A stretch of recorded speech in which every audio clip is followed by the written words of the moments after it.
Hello again, and welcome to another episode of the Bible in 1 Year with the Preacher's Husband. Today, we're going through 1 Kings chapter 8 and 2 Chronicles chapter 5. Tomorrow, we're going to go through 2 Chronicles chapter 6 and 7, and also do Psalm 136. So if you were missing doing some Psalms, we're going to get back to it. We'll see you tomorrow for that one. So here we are, starting out with chapter 8 of 1 Kings as Solomon dedicates the temple. Now, this dedication was rooted in covenant history, and what I'm putting up here is just some depictions of what the temple may have looked like.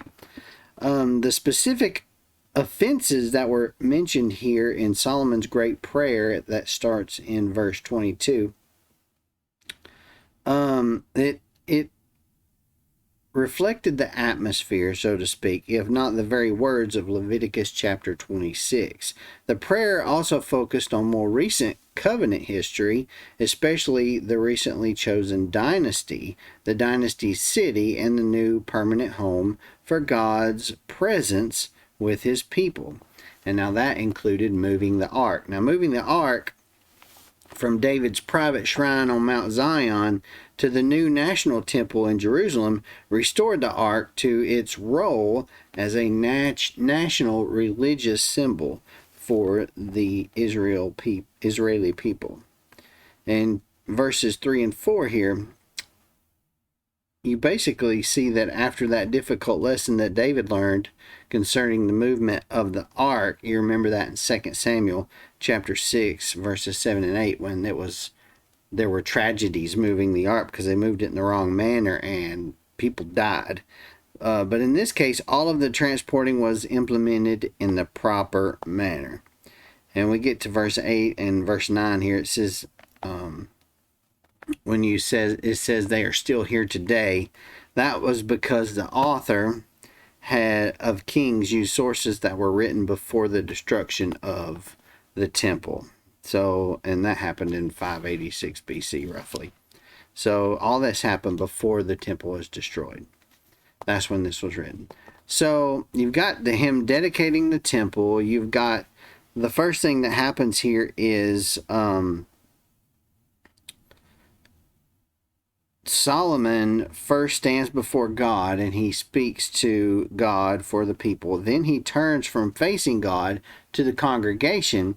And as he turns to face the congregation, he blesses them. He blesses the entire congregation. And then as we get to the prayer in verse 22, of course, Solomon turned back around again to God, this time to face him as the representative of the people.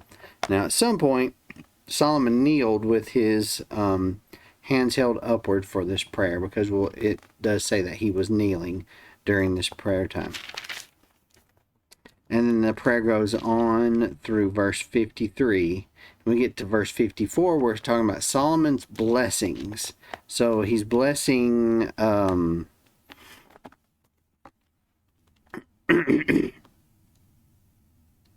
people here, essentially. And he's also blessing the courtyard that he's at.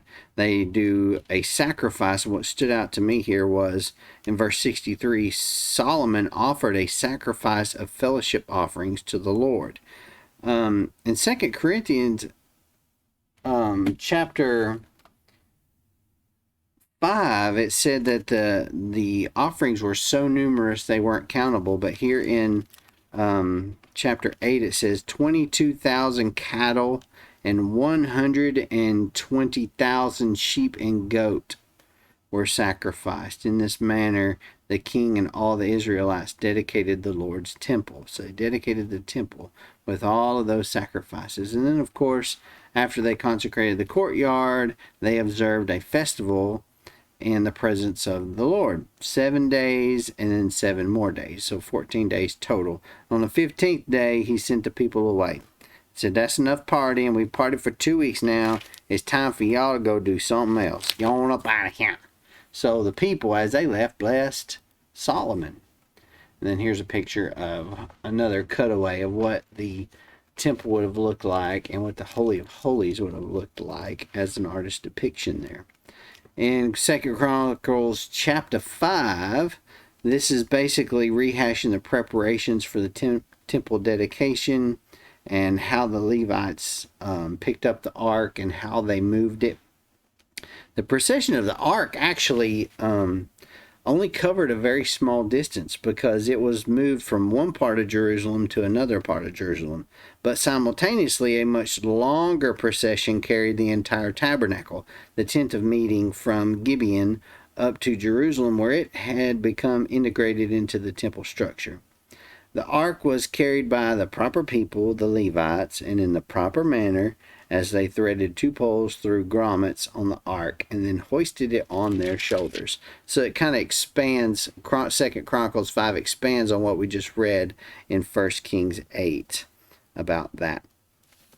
And then as we get towards the end of this chapter, the descendants of the 3 musicians, remember Asaph and Haman and Jeduthun, they had been divided between the tent of the ark in Jerusalem and the tabernacle in Gibeon, where now they're all reunited together at King Solomon's temple. Together with their clans, they started to make music. They started playing those instruments, and there's trumpets and their cymbals and the lyres and all the harps, all of the different instruments that they were blowing, and playing the stringed instruments and blowing the horns and all of that good stuff.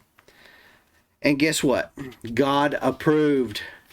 God approved of it, it says. And of course, he displayed this approval by revealing his glory through a cloud that filled the temple. Verse 14 of 2 Chronicles chapter 5. And because of the cloud, the priests were not able to continue ministering, for the glory of the Lord filled God's temple. How cool is that? All right, that's what I got for you today. If anything else stood out to you, put it in the comment section. We'll talk about it. Be sure you hit that like button and subscribe button. Of course, click the little jingle bell so you can get notified the next time I upload a video, which will be tomorrow, for another episode of the Bible in 1 Year of the Preacher's Husband. We'll see you then.